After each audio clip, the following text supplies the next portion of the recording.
올림픽 경기를 이렇게 보는 여러분들 경험이 있으실 거예요. 올림픽 경기를 보거나 운동 경기를 이렇게 좋아하시는 분들은 죄송합니다.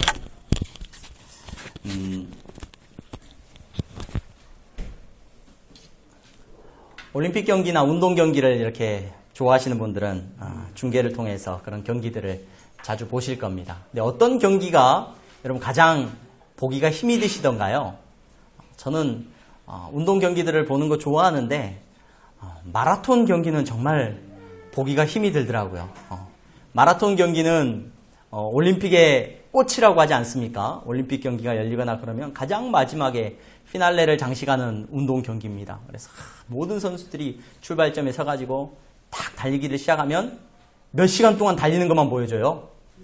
예, 그거 잘 달리는 분들이니까 2시간이죠. 2시간대지. 저희 같은 사람을 만약에 운동 경기 하는 걸 찍는다고 한다면 뭐 2시간이 뭡니까? 3시간, 4시간 뭐 마냥 길어질 거예요. 그리고 뭐 운동하는데 달라진 모습이 있습니까? 없습니까? 그냥 달리다가 점점 지쳐가는 모습만 이렇게 중계가 될 겁니다. 정말 힘든 경기 같아요. 보는 사람도 힘들고 하는 당사자도 마라톤은 정말 힘든 운동 경기인 것 같아요. 그래서 굉장히 위험한 경기도 하고 그렇습니다. 그런데 가끔 그런 질문을 해보게 됩니다. 그렇게 열심히 뛰는데 다른 운동 경기는 농구나 뭐 축구나 이런 것들은 목표가 있잖아요. 슛을 넣어서 골대에 집어넣는다거나 공을. 마라톤은 왜 뛰는 겁니까? 2시간 동안 42.195km를 왜 뛰는 거죠? 네, 목적지에 도착하려고. 목적지에 도착해서 뭐 하려고 그래요? 네. 제가 여기 질문을 하다가 물론 여러분 이야기를 다 알고 계실 겁니다. 마라톤의 기원 해가지고. 마라톤이 처음에 어떻게 시작됐는가 한 번쯤은 들어보셨을 거예요. 마라톤은 두 나라가 전쟁을 하죠. 아테네와 페르시아라고 하는 나라가 전쟁을 했는데 어디서 했냐면 마라톤이라고 하는 평야에서 전쟁을 했어요. 그 전쟁을 이제 하고 있는데 이 아테네라고 하는 그리스 도시 국가가 페르시아라고 하는 이 동양권에 있는 이 어마어마한 강국을 이길 수가 없어. 그런데 마라톤 평야에서 맞서서 싸워가지고 승리를 한 거예요. 지금 아테네 시민들은 전쟁에 대한 소식을 기다리면서 너무 조사 어떻게 해야 되나?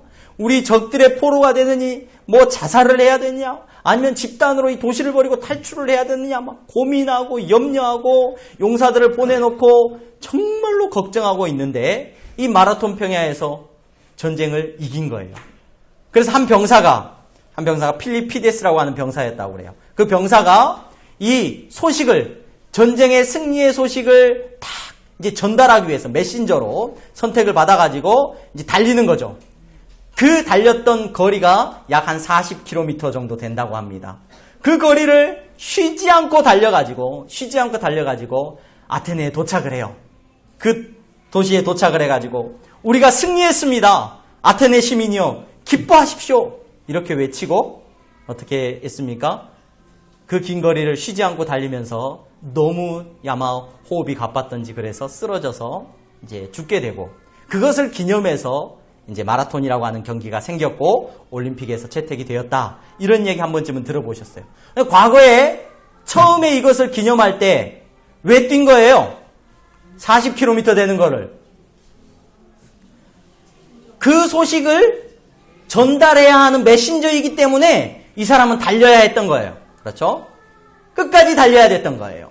여러분 우리 마라톤 경기를 보면서 왜 달려야 되는지 물론 뭐 금메달을 따기 위해서 달리는 사람도 있고 건강을 위해서 달리는 사람도 있어요.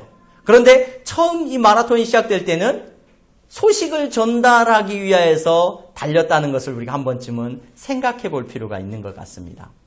인생을 마라톤에다가 많이 비유하는 분들이 계십니다. 긴 여정이다. 힘든 여정이다. 하지만 끝까지 달려야 되는 긴 여정, 마라톤과 같은 인생이다. 이런 이야기를 합니다. 그런데 마라톤과 닮은 것이 또 하나 있는데 그 닮은 것은 뭐냐면 그 마라톤을 처음 뛰었던 그 병사가 왜 뛰었다고요? 메시지를 전달하기 위해서 뛰었던 것처럼 저와 여러분들은 원하든 원하지 않든 여러분들의 삶을 가지고 여러분들의 모든 것을 가지고 다른 누군가에게 메시지를 어떤 소식을 전달하면서 어떤 이야기를 하면서 살아가고 있는 사람이라는 것을 다시 한번 생각해 볼 필요가 있습니다. 여러분들의 삶은 여러분 주변에 있는 사람들에게 어떤 이야기를 전달하고 있습니까? 어떤 이야기를 전해주고 있습니까? 우리 매일같이 뉴스를 보잖아요. 뉴스도 보고 뭐 핸드폰으로 인터넷으로 또 TV를 통해서 많은 이야기들을 듣습니다. 정치인들의 이야기들을 듣기도 하고 뭐 사회의 운동선수 또는 뭐 연예인들 여러 사람들의 이야기를 들어요. 여러분들은 어떤 이야기를 하고 있습니까? 여러분 그 주제를 한번 염두에 두어야 합니다. 내 인생의 마지막에 그 마라톤을 뛰었던 그 병사는 승리의 소식을 전달하고 자기가 죽었어요. 여러분들의 인생이 끝이 났을 때 여러분들의 인생은 무엇을 이야기하다 갔노라고 여러분들의 인생에 대해서 이야기할 수 있을까요? 여러분 우리는 에베소서의 말씀을 계속해서 살펴보고 있습니다. 에베소서는 그 저자가 우리가 알고 있는 것처럼 바울이라고 하는 저자입니다. 사도 바울이라고 불리우는 사람이죠. 이 바울이 에베소에 있는 성도들에게 쓴 편지글이 에베소서예요. 이 에베소서를 언제 썼느냐? 이 에베소서를 로마에 있는 감옥에서 썼다라고 알려져 있어요. 그 배경을 여러분들은 수요예배 금요 철야 시간에 참석하신 분들은 그 배경에 대해서 우리가 함께 갈 수 있을 겁니다. 아마 느낌이 오실 겁니다. 바울은 정말 대단한 사람이었습니다. 바울이라고 하는 인물에 대해 생각할 때 성령님께서 쓰셨던 인물 가운데 바울만큼 하나님께서 역동적으로 쓰셨던 인물이 없어요. 그 바울이라고 하는 인물을 감동시키셔서 주저하지 않게 하시고 결단하게 하시고 복음을 위하여서 그가 수없이 긴 거리를 걸어서 배를 타고 죽음의 위험을 넘어서 전도를 다녔습니다. 우리 너무나도 잘 알고 있는 내용들이에요. 3번의 전도 여행을 다녔고 마지막 4번째 전도는 어떤 모습으로 그가 로마로 전도하러 떠납니까? 죄수의 신분으로 쇠사슬에 묶인 채 그는 떠나요. 그런데 쇠사슬에 묶였기 때문에 야 그걸 어떻게 전도 여행이라고 할 수 있냐? 그걸 어떻게 전도자의 삶이라고 할 수 있냐? 이렇게 의문을 가지고 질문할 수도 있어요. 하지만 성경을 자세히 읽어보신 분들이라면 바울이 죄수의 신분으로 끌려가는 순간에도 바울이요 첫 번째, 두 번째, 세 번째 전도 여행과 달라진 게 없어요. 달라진 게. 뭐가 달라진 게 없느냐? 바울은 첫 번째, 두 번째, 세 번째 전도 여행에서도 늘 만나기만 하면 사람들 만나서 모아놓고 유대인들이 있는 곳에 가서 예수님에 대한 이야기를 했어요. 로마로 끌려가고 잡혀갔던 바울, 그곳에 이제 죄수의 신분으로 끌려갔으니까 이제 할 말 못하겠지. 아니죠. 죄수의 신분으로 잡히는 순간부터 예루살렘에 있을 때, 또 가이사랴로 내려갔을 때, 또 로마로 갔을 때, 그곳에서도 늘 변함없이 그는 만나는 사람들마다 무엇을 전했습니까? 복음을 전했습니다. 예수 그리스도를 증거했습니다. 변함없이 예수 그리스도를 증거했어요. 여러분 그 모습을 보면서 금요일 저녁에 제가 은혜 받았던 말씀을 나누었는데 변하지가 않는 사람이에요. 변하지가 않는 사람. 상황과 형편 때문에 바뀌지가 않는 사람이에요. 바울이 때로는 부유했을 때도 있었어요. 성도들이 헌금을 모아줘가지고 구제헌금을 막 짊어지고 예루살렘에 왔어요. 그때도 바울은 변함이 없어요. 아무것도 없는 순간에도 바울은 변할 게 없어요. 그의 자세나 태도나 행동하는 모습이나 그가 하는 모든 일들은 복음을 전하는 데 관심이 맞춰져 있었고 자기 안에 있는 예수 그리스도가 변하지 않았기 때문에 예수님을 이야기하는 일, 그 일이 자기에게 제일 중요한 일이었고 그 일을 하기 위해서 모든 것들을 다 희생했다는 것을 우리는 볼 수 있었습니다. 여러분, 저와 여러분들 역시 우리 안에 있는 분이 예수 그리스도인 줄로 믿습니다. 그 예수님은 변하지 않으시는 분인 줄로 믿습니다. 세상의 사람들은 다 변한다라고 이야기를 했습니다. 시간이 지나면 육체도 변하고 생각도 변하고 마음도 많이 변하죠. 바뀝니다. 그러나 우리 안에 있는 복음은 바뀌지 않는 줄로 믿습니다. 물론 세상 사람들도 바뀌지 않는 분도 있어요. 그래서 세상 사람들이 그렇게 말을 하죠. 아유, 사람이 안 바뀌는 것 같아. 이런 얘기를 해요. 뭐가 안 바뀌던가요? 사람은 바뀌어요. 사람은 바뀌는데 그 사람 안에 있는 생각이 안 바뀌죠. 돈을 좋아하는 사람은 젊었을 때도 돈을 좋아하고 나이 들어서도 뭘 좋아해요? 돈을 좋아해요.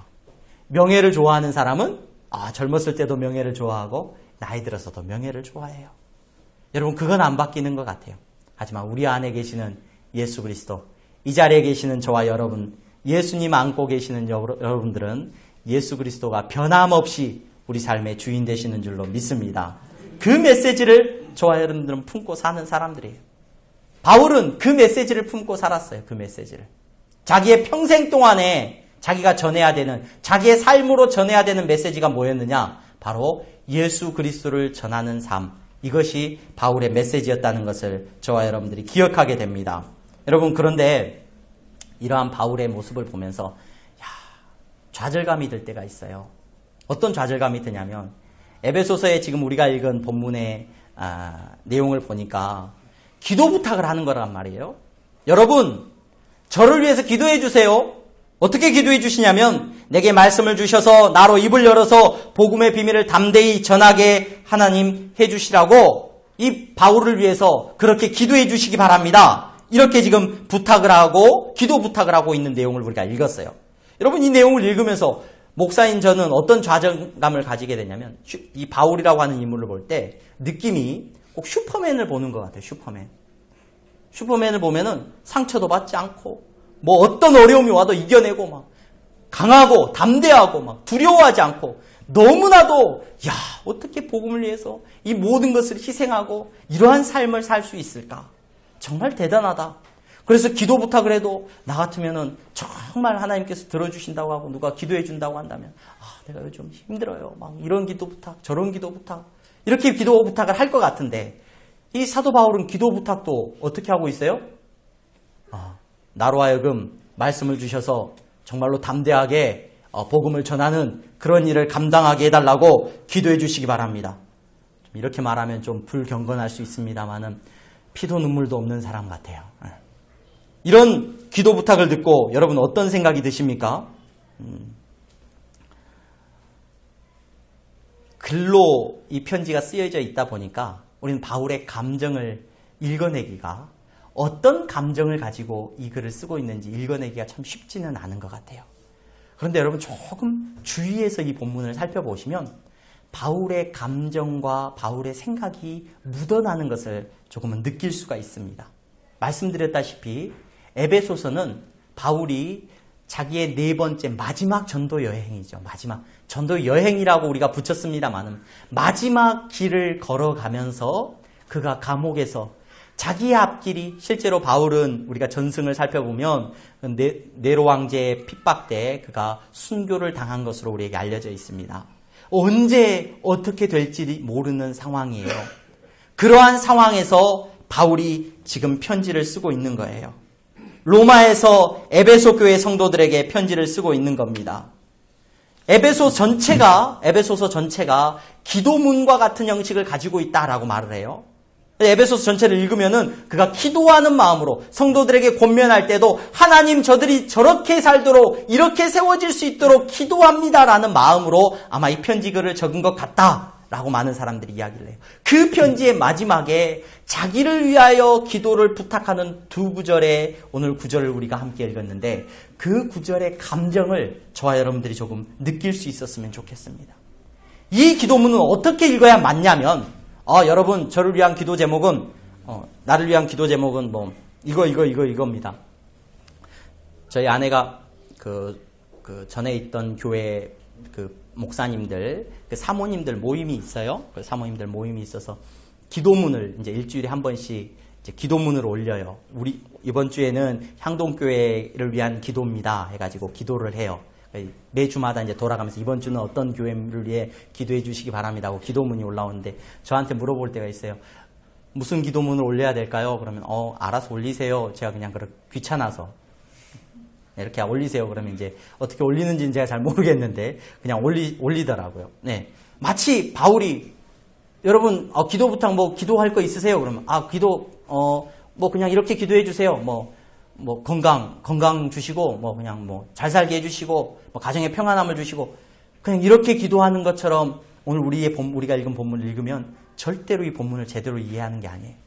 이 감정을 여러분들이 읽어낼 수 있어야 되는데, 어느 정도로 읽어내셔야 되냐면, 바울이 지금 로마의 감옥에서 에베소 교회 성도들에게 여러분 나를 위해서 기도해 주세요. 내게 말씀을 주셔서 나로 하여금 담대히 복음의 비밀을 하나님께서 나에게 주신 예수 그리스도를 전하게 해주세요. 이렇게 기도하고 있는 이 기도의 부탁은 어떤 정도의 무게냐면 예수님께서 겟셋마네 동산에서 마지막에 십자가를 지시기 전에 자기가 사랑했던 제자들에게 너희들 나를 위해서 기도해 줄 수 있겠니?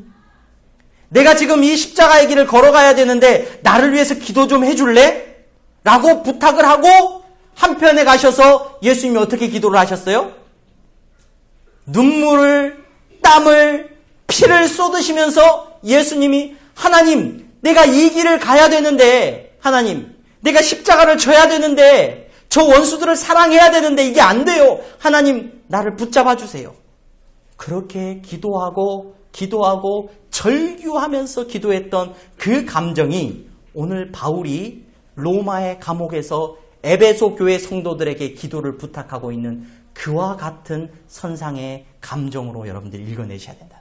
여러분 바울은 뭐라고 기도 부탁을 했냐면 말씀을 주사 나로 입을 열어 복음의 비밀을 담대히 알리게 하소서 이랬어요. 바울은 말을 잘했던 사람일까요? 못했던 사람일까요? 사도행전 말씀을 보면은 바울은 건들기만 하면 막 설교가 막 튀어나오는 사람 같아요. 막 묻기만 하면 막 하나님의 말씀의 비밀이 막 공부를 많이 해가지고 막 지식이 하나님이 충만하게 주셔가지고 말을 기가 막히게 잘했던 사람 같아요. 그런데 여러분 바울은 실제로 말하는 능력이 별로 없었던 사람이에요. 아유 잘하시는 분이 뭐 말하는 능력이 없다고 그래. 아니 실제로 바울은 우리가 듣기에 지금 굉장히 뭐 순화되고 또 누가 사도가 옆에서 너무 정리를 잘해줘가지고 우리가 쉽게 바울의 설교를 듣게 되지만 바울은 인기가 없었어. 왜 인기가 없었냐면 바울은 글은 굉장히 잘 쓰는 사람이었다라고 알려져 있어요. 그런데 실제로 말은 굉장히 못했던 사람이에요. 그래서 인기가 없어. 야 바울은 진짜 편지를 읽을 때는 인기가 많고 정말 대단한 사람 같고 존경스러운 사람 같더니만 실제로 만나봤더니 아유 말도 못하고 설교를 잘해요 못해요? 설교를 못했던 거예요. 그냥 못하는 게 아니라 심각하게 못했어요 바울은. 그래가지고 아마 바울은 오늘날 이렇게 한국에서 사역을 했다면 담임 목사 청빙받기가 힘들지 않았을까. 네 죄송합니다 불경건한 말을 해서. 그만큼 바울은 말을 못했어요. 바울은 말씀을 전하는 데 있어서 굉장한 부담을 가지고 살았던 사람이에요. 그가 성도들에게 부탁하고 있는 거예요. 나에게 말씀을 주셔서 나로 입을 열어서 복음의 비밀을 전달하게 해주십시오. 담대히 전하게 해주십시오.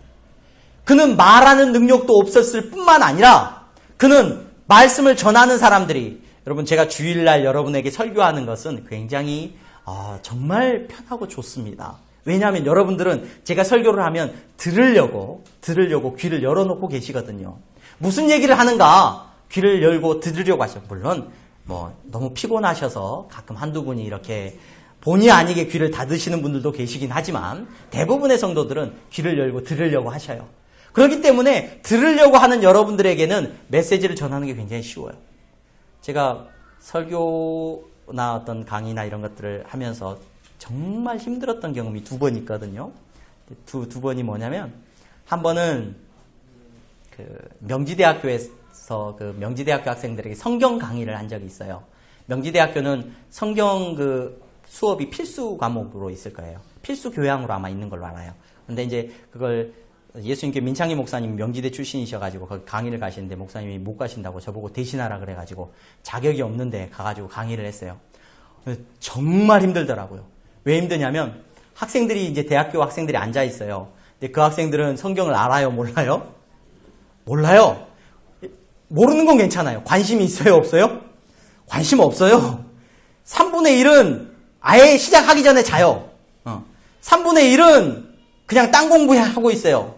3분의 1은 그냥 뭐 관심도 없고 무슨 얘기 하는지도 모르고 한 몇몇 학생들은 저를 쳐다보긴 하더라고요. 몇몇 학생들은 누구냐면은 중국에서 온 학생들, 유학생들. 한국말을 하니까 그냥 낯설게 쳐다보고 있는 학생들. 교회 다니는 학생들도 뭐 몇 명이냐고 제가 확인을 해봤더니 한 3-4명 있는데 그 학생들 관심이 없어요. 그 학생들에게 제가 아브라함 이야기를 하고 이삭의 이야기를 하고 이게 들릴까요? 안 들릴까요? 너무 힘들어요. 너무. 와, 그래서 뭐 강의 준비해 가서 뭐 이야기하고 내가 무슨 얘기를 하고 나왔는지도 모르겠어요. 또 한 번의 이야기는 제가 교도소에 가서 설교를 한 번 한 적이 있거든요.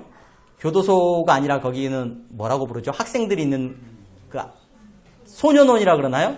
소년원 가서 설교를 하면 이 학생들은 자세는 기가 막혀. 다 감시하니 전부 자세는 소년원에 가서 주일날 설교를 한 번 했어요. 거기 소년원에 종교 행사가 있어서 가서 있는데 딱 강당에 앉아 있어요.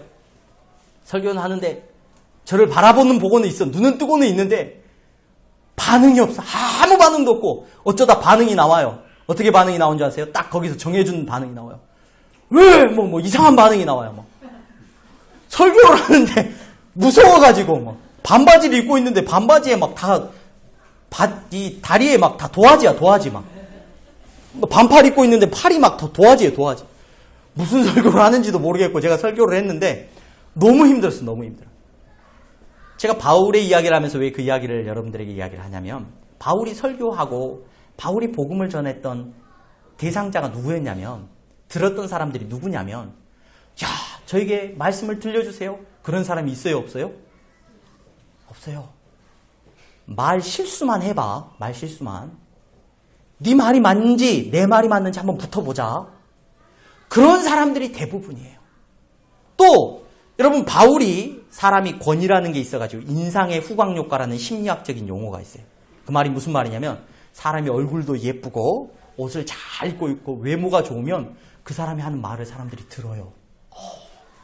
인상이 높은 사람이라고 하면은 여러분 이 자리에 저 말고 뭐 한국 교회에 여러분들이 다 알만한 막 훌륭한 목사님이 와서 설교를 한다고 하면 저하고 똑같은 얘기를 해도 여러분 아멘 소리가 지금보다 제가 생각할 때 한 3-4배는 더 커질 거야 아마. 와 은혜 받았다고 하실 거예요. 왜 그러냐면 그게 사람이 가지고 있는 외모에서 또는 권위나 지위에서 나오는 효과예요. 그런데 생각해 보세요. 바울은 복음을 전할 때 복장이 어땠을까요? 예? 죄수복. 죄수복은 안 입었을 것 같아요. 근데 그냥 단벌 신사. 한겨울에도 얇은 옷 하나 걸치고 전하는 거예요. 자기 안에 있는 비밀이라고 이 놀라운 복음을, 복된 소식을 여러분들에게 전하겠다고 하는데 복된 소식을 듣는 사람들은 어떤 옷을 입고 있어요? 그 당시에 최고 호화로운 옷을 입고 좋은 곳에서 살고 맛있는 음식을 먹어서 얼굴은 기름지고 화려한 인생을 살고 있어요. 자기들의 삶으로 누가 복받은 사람인지가 딱 이게 나눠져요. 그런 사람들 앞에서 바울이 죄수의 신분으로 이거 쇠사슬이라도 안 찼으면 좋겠는데 쇠사슬까지 차고 누구를 전한다고 전하고 있는 거예요? 예수 믿으세요. 이러고 있는 거예요. 예수 믿으세요. 여러분 바울이 선교하고 전도하는 게 쉬웠을까요? 어려웠을까요? 하나님의 말씀을 전하는 매 순간순간 어려웠을까요? 아니면 내가 예수님 이야기 좀 할 테니까 좀 들어보시오. 담대하게 할 수 있었을까요? 아니면 그 이야기를 할 때마다 자기 안에 문득문득 찾아오는 절망감, 어려움, 고난이 그를 힘들게 했을까요? 여러분 조금은 생각해보고 이 메시지를 살펴봐야 됩니다. 그런 바울이 지금 기도 부탁을 하는 거예요. 여러분 저를 위해서 기도해 주십시오. 저를 위해서.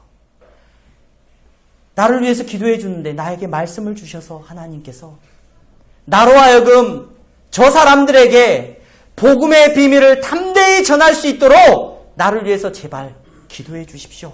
기도해 주십시오. 가난한 나라에 선교 가는 건 쉬워요. 가난한 나라에. 동남아에 선교 가는 건 굉장히 쉬워요. 미국에 선교 가고 유럽에 선교 가는 거 정말 힘들어요. 너무너무 힘들어요. 영어를 잘해 일단 나보다. 네. 말이 안 되는데 동남아 가서는 언어가 안 통해도 굉장히 한국말 쓰는 걸 자랑스러워하면서 막 나보다 더 뛰어난 사람들에게 이 복음의 비밀을 전해야 되는데 여러분 나를 위해서 기도해 주시기 바랍니다. 너무 힘이 듭니다. 4번째 그의 마지막 길을 가고 있어요. 육체적으로 지칠 대로 지쳐 있습니다. 아무것도 가진 것이 없는 그의 인생입니다. 다 잃어버린 것 같은 인생입니다. 그래서 십자가를 지시기 직전에 예수님처럼 그는 감옥에서 몸부림치면서 기도했을 거고 오늘 성도들에게 나를 위해서 기도해 달라고 부탁하고 있는 겁니다. 왜 이렇게 힘들어하면서 바울은 그렇게 기도의 부탁을 하고 있는 겁니까? 왜 나를 위해서 기도해 줄 때 이 상황을 좀 벗어나게 해달라고 기도하지 않고 바울은 그렇게 힘들어하면서도 끝까지 그렇게 어렵게 복음의 메시지를 전하려고 합니까? 우리가 읽은 본문의 20절의 마지막에 보면은 이렇게 기록되어 있어요. 이 일을 위하여 내가 쇠사슬에 매인 사신이 된 것은 나로 이 일에 당연히 할 말을 담대히 하게 하려 하심이라. 내가 지금 이 자리에까지 온 것은요, 여러분, 나를 위해서 꼭 그렇게 기도해 주셔야 되는데, 왜냐하면 내가 이 자리에 이렇게 쇠사슬 묶여서 이 자리까지 온 것은 내가 당연히 해야 될 일을 하기 위해서 온 겁니다. 무슨 말이냐면 여기서 당연히 해야 할 말을 하기 위해서 온 거다 이렇게 표현이 되어 있는데, 당연히 할 말이라는 말은 마땅히 해야 할 말, 아니 반드시 해야 할 말이기 때문에 제가 그 일을 감당하고 있는 겁니다. 이렇게 말하고 있는 겁니다. 이게 무슨 말입니까? 바울은 하나님께서 그를 택하여 부르셨는데 뭐하라고 택하여 부르셨냐면은, 너는 너의 인생을 처음부터 끝까지 마라톤 같은 인생을 달려가면서 어떤 메시지를 전해라? 내 안에 있는 예수 그리스도를 전해라. 이것이 네가 반드시 해야 되는 거다. 네가 감옥에 있어도 해야 되는 거고, 네가 자유인일 때도 해야 되는 거고, 네가 돈이 많을 때도 해야 되는 일이고, 돈이 없을 때도 네가 반드시 해야 되는 일은 뭐냐면 예수님을 증거하는 일이다. 그것을 바울이 알았기 때문에 바울이 오늘 이렇게 기도 부탁을 하고 있는 거예요. 나는 반드시 해야 되는 일이에요. 하나님께서 나에게 반드시 해야 될 일이라고 저에게 주셔서 이 일을 해야 되니까 여러분, 나를 위해서 기도해 주시기를 바랍니다. 기도 부탁하고 있는 겁니다. 바울은 그 일을 반드시 해야 됐구나. 바울은. 이 자리에 앉아 계신 저와 여러분들은 하나님께서 어떤 일을 반드시 하라고 부르셨습니까? 사명, 우리 그런 말 하기 참 좋아해요. 소명, 이런 말 하기도 좋아하고, 내가 사는 존재의 이유, 이런 이야기도 참 거창하고 아름답습니다. 아니, 쉽게 말해서요, 하나님께서 여러분에게 반드시 하라고 시키신 일이 뭡니까? 내가 예수 믿는 사람이라면 반드시 해야 되는 일이 뭐냐는 거예요. 그 일이 뭔지를 알아야 됩니다. 학창시절에 제가 학교 다닐 때만 해도 그 교복을 입고, 고등학교 때, 요즘도 교복 입죠. 교복 입고 두 발이, 머리가 이렇게, 고등학교 때까지는 참 머리 때문에 신경을 안 썼던 것 같아요. 왜냐하면 2,000원 내고 학교 이발소 가면 탁 해줘요. 그냥 빡 밀어가지고. 그래서 군대 가서도 저는 좋았던 건 딱 하나 그거였던 것 같아요. 머리 때문에 신경을 안 써도 되니까 너무 행복했던 것 같아요. 뭐 학생들이 다른 거에 학교 가면서 뭐 필요한 것들이 많죠. 밥도 잘 먹어야죠. 요즘 막 학교 급식 가지고도 문제가 많더라고요. 급식을 잘 줘야 된다. 뭐 얘들이 이게 뭐냐, 이거 먹고 어떻게 공부하냐. 또 학생들이 학교에서 처벌 받으면 안 되고, 매를 맞아도 안 되고, 굉장히 억울하더라고요. 저 학교 다닐 때 너무 많이 맞아가지고, 남자 중학교 다니는데 왜 그렇게 해서 그때는 선생님들이 많이 때리셨는지 몰라요. 그래서 집에 오면 엄마한테 칭찬받는 게 아니라 엄마한테 맞고 가서도 엄마한테 또 혼나고, 그랬었던 기억이 많이 나는데, 뭐 학생들을 위해서 뭐도 해줘야 되고, 뭐도 해줘야, 다 좋아요. 다 맞아요. 그런 걸 다 해야죠. 그런데 뭘 하고 그 모든 것들이 필요하냐? 학생은 뭘 해야 돼요? 가장 중요한 거? 네, 동의하지 않을 수도 있습니다만은, 제가 생각할 땐 학교 가는 이유는 학생은 공부를 하고 밥도 잘 먹어야 돼요. 공부를 하면서 옷도 편하게 입을 수도 있고, 머리도 자유롭게 할 수 있어요. 당연히 해야 되는 건 해야죠. 그렇지 않습니까? 그걸 잃어버리면 그 다음부터는 우선순위가 바뀌는 것 같아요. 여러분, 성도가 당연히 해야 되는 게 있습니다. 당연히 해야 되는 거. 예수 믿는 사람이라면 내 안에 계신 변하지 않는, 내가 처음 모신 예수 그리스도, 변함없는 예수 그리스도, 그 예수 그리스도를 증거하는 것, 이거는 바울에게만 주어진 사명이 아니라, 사명이라 그러네, 바울만 해야 되는 일이 아니라 저와 여러분들도 반드시 해야 되는 일이에요. 이거 하고 딴 얘기해야 돼요. 이거 하고 나서 여러분, 어쩌면 우리가 기도하면서, 하나님, 내가 예수님 증거하면서 사는데 돈도 좀 필요하고요. 하나님, 내가 예수님 증거하면서 사는데 건강도 좀 필요한 것 같고요. 예수님 증거하면서 사는데 집도 필요하고 뭣도 필요하니까 하나님 좀 주십시오. 뭐 하면서? 당연히 해야 되는 건 예수님을 증거하는 거예요. 이거 당연한 거 안 하면 여러분 하나님 앞에서 우리가 어떻게 서겠습니까? 당연한 거 해야 됩니다. 당연한 거. 이것이 우리가 가장 기뻐해야 될 일이고 당연한 일이라는 것을 기억할 수 있었으면 좋겠습니다. 우리가 지금 교회 건축을 하면서 사닥다리라고 하는 종합건설회사 지금 계속해서 의견을 묻고 지금 그쪽에 지금 의뢰도 좀 하고 있고 그렇습니다. 제가 그분 뭐 대표도 만나보고 그 대표가 나상민 대표였죠. 우리 장로님 안수 집사님들도 기억하실 겁니다. 같이 만나서 이야기를 했는데 다른 말은 제가 하나도 기억 안 나고 그분이 뭐 자기 회사가 좋다 어쩌다 막 이런 말 뭐 우리 회사가 뭐 교회 건축을 200 몇 개를 했고 뭐 지금도 16개 지금 14개인가 막 교회 건축을 하고 있고 또 뭐 내년 또 수주도 이미 다 끝났고 자기 회사는 뭐 빚이 하나도 없고 뭐 막 자랑하는 거 하나도 기억이 안 남는데 어떤 말에 제일 충격을 받고 도전을 받았냐면 목사님 젊은데 엄청 하나님께서 축복을 많이 주셨더라고요. 목사님 저뿐만 아니라 다 들으셨어요. 제가 1년에 12명 전도하는 게 목표입니다. 그냥 전도하는 게 아니라 12명 11조 교인 만드는 게 제 목표입니다. 1년에. 하나님이 나에게 이렇게 축복도 주시고 사업도 크게 하게 하셨는데 그거 전도 안 할 거면 그거 제가 사업 왜 합니까? 교회 건축 왜 하겠습니까? 내가 이거 사업 왜 하는 거예요? 저는 12명 세례교인 만들고 12명 11조 성도 만드는 게 제가 사업하는 이유고 제 존재의 목적입니다. 그 말에 제가 다른 말은 다 흘러가는 말로 들을 수 있었는데 그 말에 충격을 받았어요. 나 목사를 왜 세우셨지? 사업을 내가 왜 하는 거지? 오늘 바울의 모습을 통해서 기도 부탁을 하고 있는 바울의 그 모습 속에서 내가 왜 돈 버는 거지? 내가 왜 공부하는 걸까? 여러분 한 번쯤은 물어보셔야 됩니다. 당연히 해야 될 일입니다. 당연히. 여러분 향동교회 교회 건축 예쁘게 잘하면 성도들이 몰려올까요? 야 교회 잘 지어놨으니까 막 지나가던 사람도 막 들어오고 와 교회가 막 차고 미어 터질까요? 글쎄요. 교회를 어느 정도 잘 지으면 그렇게 될지는 잘 모르겠습니다만 그럴 일 별로 없을 겁니다.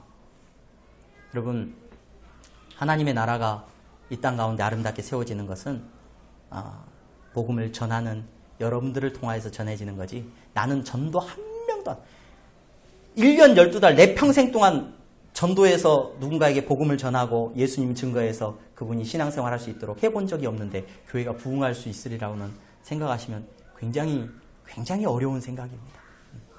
굉장히 어려운 생각입니다.